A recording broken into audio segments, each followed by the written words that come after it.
আমি এখানকার local deputy police commissioner হিসাবে তাদের যে দাবি এই দাবিগুলো আমি কনসার্ন অথরিটির কাছে পৌঁছে দেবো, এতটুকু আমি দায়িত্ব নিলাম। কারণ দাবি পূরণের এখতিয়ার আমার নাই। আমার যেটা আমার এখতিয়ার আছে যে ঘাতক ট্রাক তাকে গ্রেপ্তার করা। অলরেডি সেই ঘাতক ট্রাককে আমরা আটক করেছি। তাদের মালিক এবং যে ড্রাইভার আছে তাদেরকে আমরা খুব দ্রুত আইনের আওতায় নিয়ে আসবো। এই যে দাবিগুলোর ব্যাপারে কনসার্ন যারা আছেন, 6 ঘন্টা হয়ে গেছে, এই 6 ঘন্টা কি তাদের সাথে যোগাযোগ করা সম্ভব হয়েছে? আমি আমার ঊর্ধ্বতন কর্তৃপক্ষকে জানিয়েছি। আমার ঊর্ধ্বতন কর্তৃপক্ষ তাদেরকে কনসার্ন যারা তাদেরকে জানাবে। কোন রেসপন্স কি আসছে না, এখনো এই বিষয়গুলোতে খুব বেশি সময় আমরা পাইওনি। আগে এই অথরিটিকে আমরা 6 ঘন্টায় একটা দেশের প্রধান যে ধমনী, সেই ধমনীটা বন্ধ হয়ে আছে।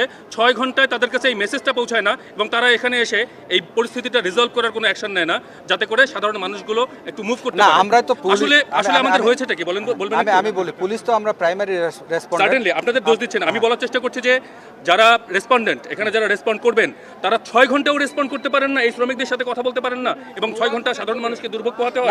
দেখুন, আমরা তাদেরকে ডেকেছি, আমরা বিজিএমএ কে ডেকেছি, বিজিএমএ প্রতিনিধি আসছে। এই যে শ্রমিক নেতা যে, তাকেও আমরা ইনফর্ম করেছি বনানী থানার পক্ষ থেকে, ওনারাও আসছে। তো আমরা সব পক্ষকে ডেকেছি। আমরা বাকি যে আনুষ্ঠানিকতা, এগুলো ইনশাল্লাহ পরবর্তীভাবে আলোচনার মাধ্যমে সম্পন্ন করব।